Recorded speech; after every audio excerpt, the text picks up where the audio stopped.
আসসালামু আলাইকুম। শুভ সকাল বন্ধুরা। Good morning. মর্নিং গ্লোরি অনেক রকমের হয়।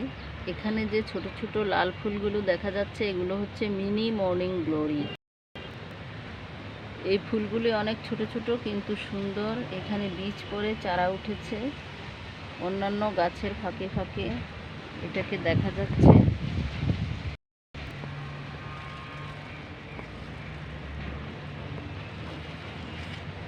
ফুলগুলো সকালে ফুটে বিকেলে চুপসে যায়।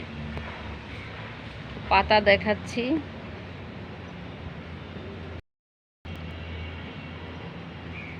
তিন ভাগে বিভক্ত পাতা, মিষ্টি আলু পাতা, অনেকটা বড় মর্নিং গ্লোরির মতোই, তবে এর ফুলগুলো ছোট ছোট।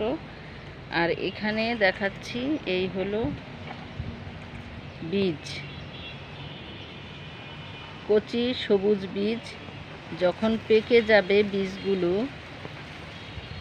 তখন বীজগুলো শুকিয়ে বার্নিশ কালার বা কাঠ কালারের হয়ে যাবে।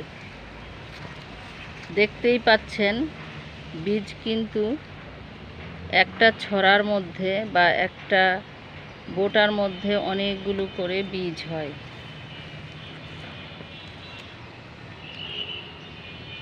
ফুলও এইভাবে অনেকগুলো করে ফুটে থাকে। জায়গায় জায়গায় ফুল দেখা যাচ্ছে। আজকে সারাদিন রৌদ্র ছায়ার খেলা চলছে সকাল থেকেই। এখন একটু ছায়া পড়েছে, আবার রোদ চলে আসবে। রোদ এসে গেছে আমাদের নগরীতে।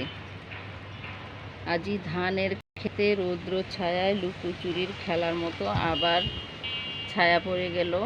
তো মিনি মর্নিং গ্লোরি বীজগুলো পড়ে যেয়ে, এই যে বীজ, আমি বীজ ভেঙে দেখাচ্ছি।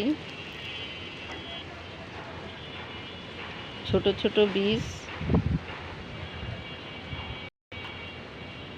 একটা সিড পটের মধ্যে 4টি বীজ থাকতে পারে, 2টি 3টি বীজও হয়। আবার যদি বীজ অনেক ছোট হয় 1টি বীজ পর্যন্ত থাকে। তো এই বীজগুলো যেখানে সেখানে পড়ে যেয়ে গাছ যায়। আবার বীজগুলো তুলে নিয়ে সংরক্ষণ করে রাখা যায়।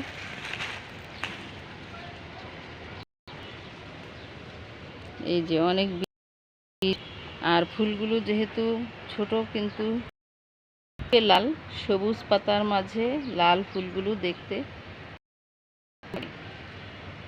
এর বীজ সংগ্রহ করে আপনারা লাগাতে পারেন অথবা চারা সংগ্রহ করতে পারেন। এর পরিচর্যা স্বাভাবিক, কোনো বেশি হয় না।